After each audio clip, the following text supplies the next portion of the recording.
ഞങ്ങളതിന് ശക്തമായ എതിരാണ്. DYFI ആണല്ലോ അവിടെ പോയി RSSകാരുടെ നടുവിൽ പോയി ആ പരിപാടിക്കകത്ത് പ്രശ്നമുണ്ടാക്കി അത് വലിച്ചെറിഞ്ഞത്, അത് തടസ്സപ്പെടുത്തിയത്. അത് ഞങ്ങളാണ് പോയത്. ആളൊഴിഞ്ഞതിന് ശേഷം പലരും ഇവിടെ പോയിട്ടുണ്ട്. പോലീസിൻ്റെ അടുത്ത് തർക്കിക്കാൻ എളുപ്പമാണല്ലോ. എന്താ വെച്ചാൽ ഈ മലയാളത്തിലൊരു പ്രയോഗമുണ്ട്, ഈ നനവുള്ളിടം കുഴിക്കാൻ എളുപ്പമാണ്. ഞങ്ങൾ പോലീസിൻ്റെ അടുത്തൊന്നുമല്ല, ഞങ്ങൾ പോയത് RSSനോടാണ്. RSS അവിടെ നൂറുകണക്കിന് ആളുകളെയും സംഘടിപ്പിച്ച് അവിടെ പ്രശ്നമുണ്ടാക്കാൻ നിൽക്കുമ്പോൾ DYFI ചെന്നു. അതിപ്പോൾ മാത്രമല്ല, പാലക്കാട് നഗരസഭയുടെ മുകളിൽ ഇവിടെ RSSൻ്റെ പതാക ഉയർത്താൻ അല്ലെങ്കിൽ BJP അനുകൂലമായ പതാക ഉയർത്താനും ബാനർ കെട്ടാനും ചെയ്തപ്പോൾ അത് ദൂരേക്ക് വലിച്ചെറിഞ്ഞത് ഞങ്ങളാണ്. ശക്തമായി അതിനെതിരെ എല്ലായ്പ്പോഴും കേരളത്തിൽ അല്ല, അങ്ങനെ ഞാൻ പറയുന്നില്ല. അങ്ങനെയല്ല.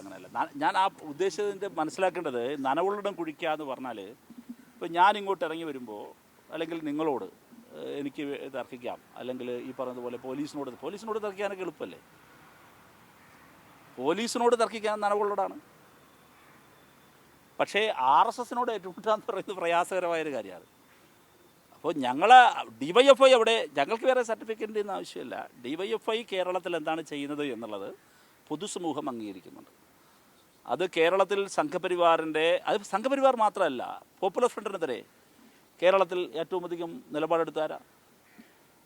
RSSൻ്റെതാകട്ടെ പോപ്പുലർ ഫ്രണ്ടിൻ്റെതാകട്ടെ അപകടകരമായ വർഗീയ ഇടപെടലുകൾക്കെതിരെ ധീരോദാത്തമായ പോരാട്ടവും പ്രതിരോധവും കേരളത്തിൽ നടത്തുന്നത് DYFI ആണ്. ഞങ്ങൾക്കാണ് RSSകാരിൽ നിന്ന് ഏറ്റവും അധികം ആളുകളെ നഷ്ടപ്പെട്ടത്, രക്തസാക്ഷിത്വം വരികേണ്ടി വന്നത്. DYFIക്കാണ് പോപ്പുലർ ഫ്രണ്ടിൽ നിന്ന് ഏറ്റവും അധികം ആളുകളെ നഷ്ടപ്പെട്ടത്, ഞങ്ങളെ കൊന്നുകളഞ്ഞത്, എത്രയോ പേരെ ജീവച്ഛവമാക്കിയത് ഒക്കെ പോപ്പുലർ ഫ്രണ്ടും RSSുമാണ്. ഞങ്ങളാണ് നേർക്കുനേരെ ഫൈറ്റ് ചെയ്തിട്ടുള്ളത്. അത് പാലക്കാട്ട് ഈ പറയുന്ന പ്രശ്നം വന്നപ്പോഴും ഇത് ശരിയല്ല, ഇത് ജനാധിപത്യ മൂല്യങ്ങൾക്കും മതനിരപേക്ഷ മൂല്യങ്ങൾക്കും നിരക്കുന്നതല്ല എന്ന് പറഞ്ഞ് അവിടെ ചെന്ന് ശക്തമായി ആ ഗോതയിലിറങ്ങി പ്രതികരിക്കാനും തൻ്റെ ഇടം കാണിച്ചത് DYFI ആണ്. അത് നാളെയും ഉണ്ടാകും. അതിനുശേഷം ഞങ്ങളായിരുന്നു അത് ചെയ്തത്. പിന്നെ ബാക്കി ഉള്ള കാര്യമൊക്കെ ജനം വിലയിരുത്തട്ടെ. ജനത്തിനിതെല്ലാം ഉണ്ട്. ഇപ്പോൾ കഴിഞ്ഞ ദിവസം ഓർത്തഡോക്സ് സഭയുടെ പരമാധ്യക്ഷൻ DYFIയെക്കുറിച്ച് പറഞ്ഞല്ലോ. DYFI നടത്തുന്ന ഹൃദയപൂർവ്വം എന്ന പദ്ധതിയെക്കുറിച്ച് പറഞ്ഞല്ലോ. ഞങ്ങൾ നടത്തുന്ന ആ പ്രവർത്തനം അന്താരാഷ്ട്ര മാധ്യമങ്ങൾ തന്നെ ശ്രദ്ധിച്ചതായിരുന്നു. അന്താരാഷ്ട്ര മാധ്യമങ്ങൾ, വളരെ പ്രധാനപ്പെട്ട മാധ്യമങ്ങൾ. ഇപ്പോൾ നമ്മുടെ കേരളത്തിൽ രാഷ്ട്രീയ ഭേദമന്യേ ഇൻഡോർ മീറ്റിങ്ങുകളെല്ലാം പലപ്പോഴും കോൺഗ്രസ്സുകാരോട്, യൂത്ത് കോൺഗ്രസ്സുകാരോട് തന്നെ പറഞ്ഞിരുന്നു, മറ്റ് ഷോയെല്ലാം അവസാനിപ്പിച്ച് ഈ നനവളോടം കുഴിക്കുന്ന പരിപാടിയൊക്കെ മാറ്റി മേലനങ്ങി ഇതുപോലുള്ള പണിയെടുക്കൂ എന്ന് ഞാനല്ലല്ലോ പറഞ്ഞത്. രമേശ് ചെന്നിത്തല പറഞ്ഞിട്ടില്ലേ, ആ വീഡിയോ പുറത്തു വന്നിട്ടില്ലേ? ശ്രീ K. സുധാകരൻ പറഞ്ഞിട്ടില്ലേ, ആ വീഡിയോ പുറത്തു വന്നിട്ടില്ലേ? പലരും പറഞ്ഞിട്ടില്ലേ? ഓർത്തഡോക്സ് സഭയുടെ പരമാധ്യക്ഷൻ എന്നെല്ലാം പറഞ്ഞല്ലോ. അപ്പോൾ രാഷ്ട്രീയത്തിനതീതമായി നന്മയുള്ള കാര്യങ്ങൾ ചെയ്യണം. അതൊക്കെ പാടുള്ള പണിയാണ്, നനവെള്ളം കുടിക്കുന്ന പരിപാടിയല്ല. ഈ പറയുന്ന പോലെ നിൽക്കുന്ന കുറേ പേരെടുത്ത് ചെയ്തിട്ട് ബെക്കിട്ട് കയറാനൊക്കെ എളുപ്പമാണ്, ഒരുതരം ഷോയാണത്.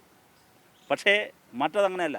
മേലനങ്ങി വിയർപ്പനങ്ങി താഴെ പോയി ജനങ്ങളെടുത്ത് പോയി പണിയെടുത്ത് ഇത് കളക്ട് ചെയ്ത് ഒരു ദിവസം പോലും മുടങ്ങാതെ, അത് തങ്ങളുടെ കൂട്ടത്തിൽ ഞങ്ങളത് തീരുമാനം എടുക്കുമ്പോൾ തന്നെ എടുത്തൊരു തീരുമാനമുണ്ട്.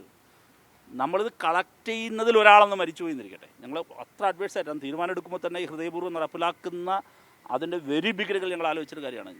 മനുഷ്യരാണല്ലോ, എന്ത് സംഭവിക്കാമല്ലോ, പ്രവചനാതീതാണല്ലോ.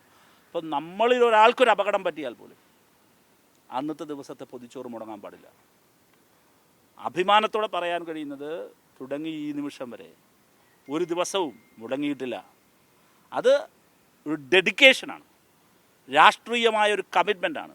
അത് ആ കമ്മിറ്റ്മെൻറ്റ് ഞങ്ങളുടെ ചെറുപ്പക്കാർക്കിടയിൽ ഉയർന്നു വരാൻ ഇത് കൂടുതൽ ഉപകരിക്കും.